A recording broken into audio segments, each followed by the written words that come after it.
Hey my peeps, this is Clifford Stummy, the pop song professor, and welcome to my channel where we explain Paper Planes by M.I.A. If you don't know Paper Planes, you probably at least know this clip right here.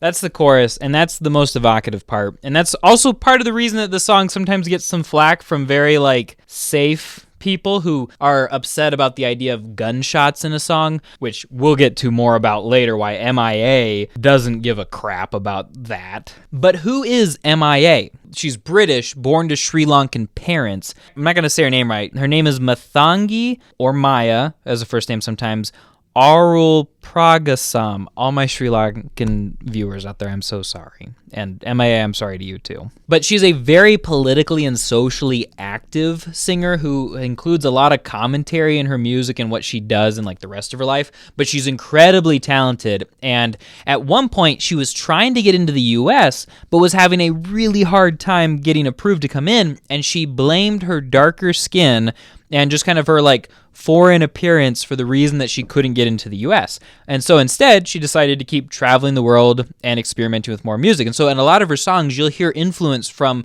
music all over the world, which she just goes and finds and listens to and then incorporates into her own stuff. That's kind of one of her things. So she was trying to get into the US, they wouldn't let her, and that experience actually inspired this song, Paper Planes. So let's go ahead and start by listening to verse 1.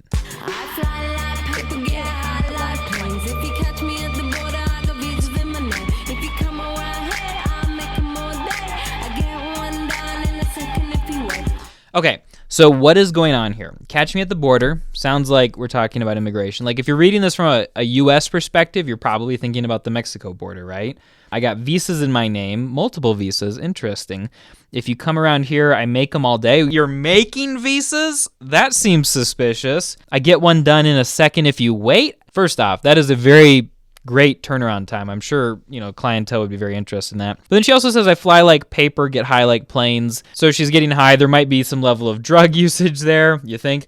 And then she flies like paper, I don't know, she's moving. She goes where she wants. And it sounds to me like border control can't stop her. And so then we get into verse 2. Sometimes I think sitting on trains. Every step I get to, I'm cooking that game. Everyone's a winner, we're making our fame. Bonafide hustler, making my name. And here it sounds like she's just sort of talking about being a slightly illegal hustler, bona fide hustler, making my name. Every stop I get to, I'm clocking that game. Everyone's a winner. We're making our fame. So it's this very upbeat song about being into crime. There is the chorus where he says, all I want to do is bang and take your money, cha-ching. Gunshots, violence, all this stuff. Maybe you can start to see where she's going with this. Verse 3, pirate skulls and bones. Scary. Sticks and stones, weapons, weed and bongs, drugs, running when we hit 'em, hit and runs, lethal poison for the system. We ruin the system and we make it bad. No one on the corner where people sell drugs has swagger like us. Hit me on my burner prepaid wireless, so my throwaway phone that I use to commit crimes with.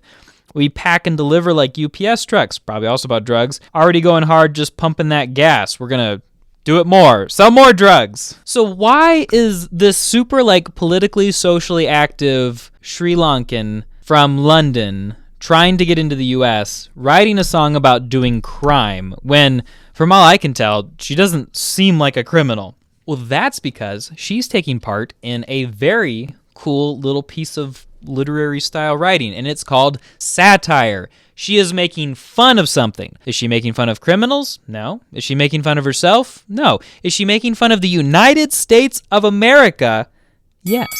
So basically, after her application to get into the U.S. was denied, and she thought it was, racial profiling, she wrote a song where she made fun of, aka satirized, how she thinks that Americans think of people from third world countries. And we see that in the bridge where she says, M.I.A., third world democracy. Yeah, I've got more records than the KGB.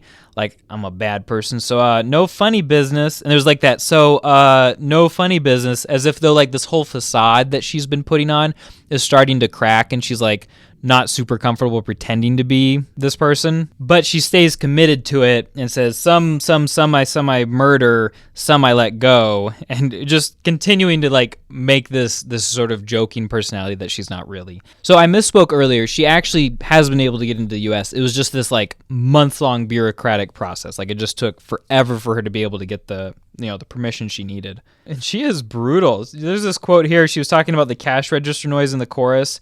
She says, "I did it in sound effects. It's up to you how you want to interpret. America is so obsessed with money. I'm sure they'll get it." So I mentioned the gunshots earlier, and the funny thing about that is like the gunshots are meant to represent the sound of violence brought on by third world immigrants, right?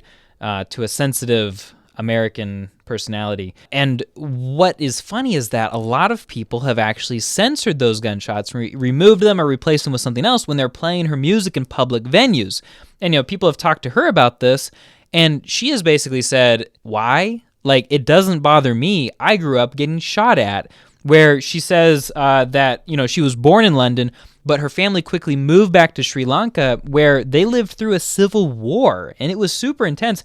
Her parents were political activists. They were hiding from, the enemy, and there was just a lot going on, but she definitely grew up in a very, like, politically minded time and a politically minded family, and so it's no surprise that, like, she just has this sort of, like, inability to mess around or beat around the bush when it comes to talking about political or social differences. But yeah, so that's the song Paper Planes by M.I.A. Very interesting, very deep, very intentional, and very catchy.